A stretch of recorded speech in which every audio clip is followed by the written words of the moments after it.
afternoon. This is a news update on Dominion Television, Ibadan. I'm Oluwayemi Adelakun. Nigeria's military has said that more than 1 million households displaced by years of insurgency have been resettled in their ancestral communities across parts of Borno State. The theater commander of Operation Adenkai, Major General Abdusalami Abubakar, disclosed these during a briefing to newsmen in Maiduguri, organized by the Defense Headquarters. He said sustained stabilization operations have allowed families to return to areas previously abandoned due to Boko Haram attacks, helping to restore livelihoods and economic activities. General Abubakar named Malam Fatori, Kekeno, Mala Jamel, and Yelwa among the resettled communities, noting that Malam Fatori alone has seen phased resettlement of over 1 million households.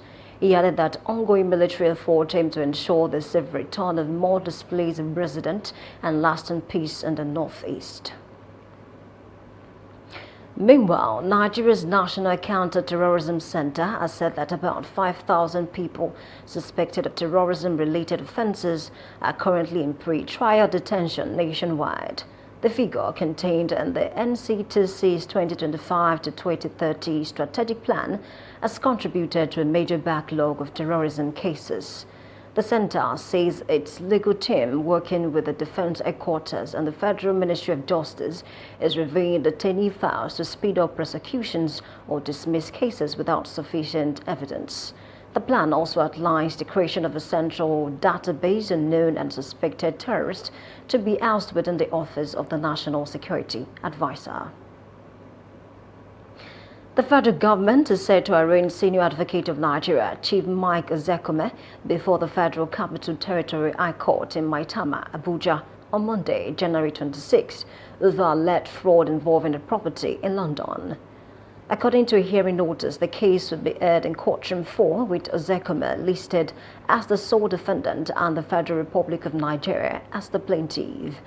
The head of the high-profile prosecution department of the Independent Corrupt Practices and Other Related Offences Commission, Osobene Akponi Messia, will lead the prosecution.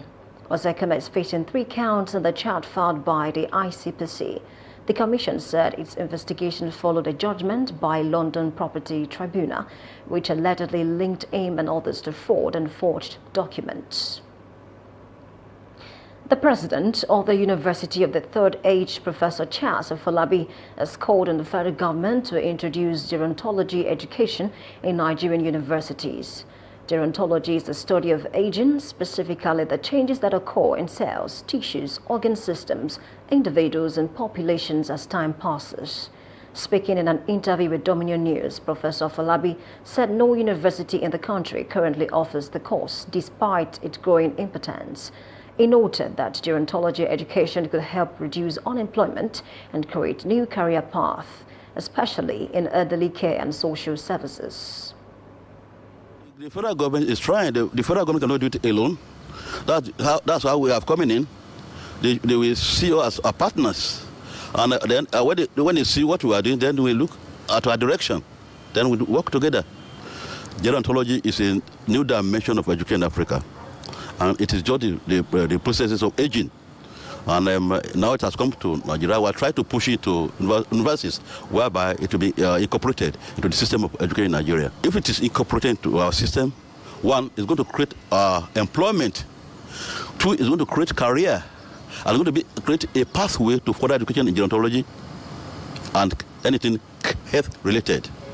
As I'm talking, there is no school or university or offering gerontology as a course of study. Yes, the federal government is trying. He also clarified that gerontology is distinct from adult education, and describing adult education as focused on professional development, while gerontology deals specifically with aging and the needs of older persons. An All Progressives Congress governorship aspirant in Oyo State, Adewale Kolapo, says the party's recent unity rally was aimed at demonstrating renewed cohesion within the APC. Speaking in an interview with Dominion News, Kolapo said disagreement among party stakeholders have been resolved and that members are now united and focused.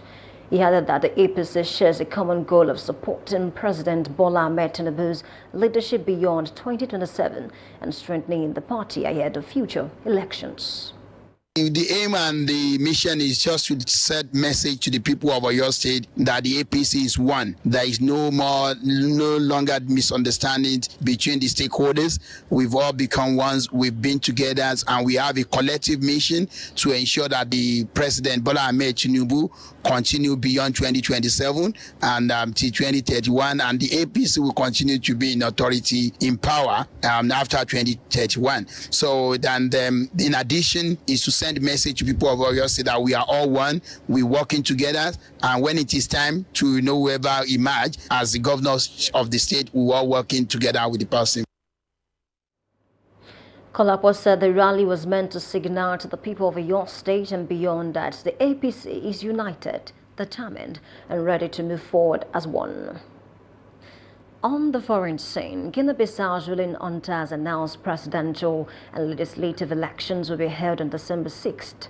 The decree was published 2 months after the military seized power and suspended the electoral process.